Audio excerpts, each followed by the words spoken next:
Rebecca Anton, cette opération de chirurgie esthétique a mis 5 ans à intégrer.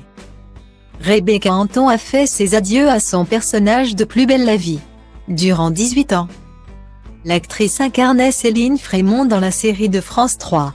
Des années au cours desquelles la maman d'Eléa a évolué devant les téléspectateurs qui l'ont vue aussi vieillir au fil des épisodes.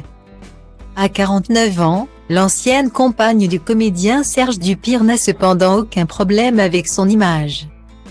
Alors qu'elle célébrera le 1er mai prochain ses 50 ans, celle qui accompagnait les personnes invitées dans l'émission « Il n'y a que la vérité qui compte » est bien dans sa peau. Elle craint cependant le temps qui passe en raison de son enfant. Ça ne me pose pas de problème particulier, a-t-elle confié dans les colonnes de Nous Deux. Le seul souci, c'est que j'ai été maman tard. J'ai eu ma fille à 40 ans, donc je me dis qu'il faut que je profite au maximum de ce que ma fille vit. Parce que je n'aurai pas beaucoup de temps. Si elle est aussi lente que moi, je ne verrai pas ses enfants. Ça m'embête un peu.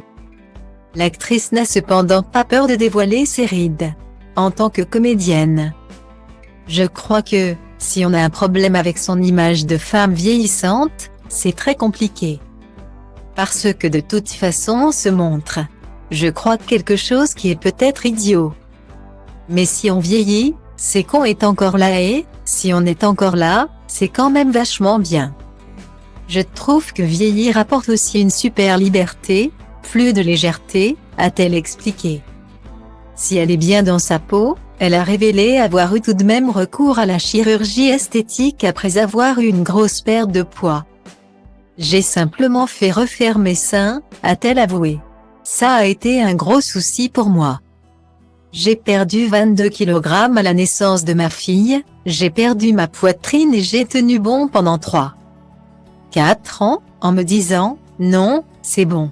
Finalement, Rebecca Anton s'est lancée pour une raison très surprenante.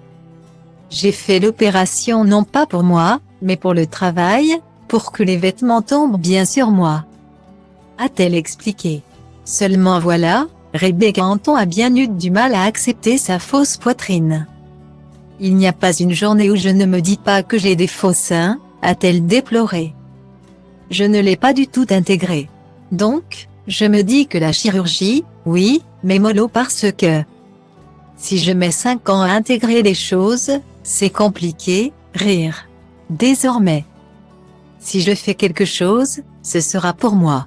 C'est le conseil que j'ai envie de donner à tout le monde, il faut faire de la chirurgie si on en ressent le besoin et si on en a les moyens. Mais pour soi, l'actrice n'est pas près de passer à nouveau sur le billard.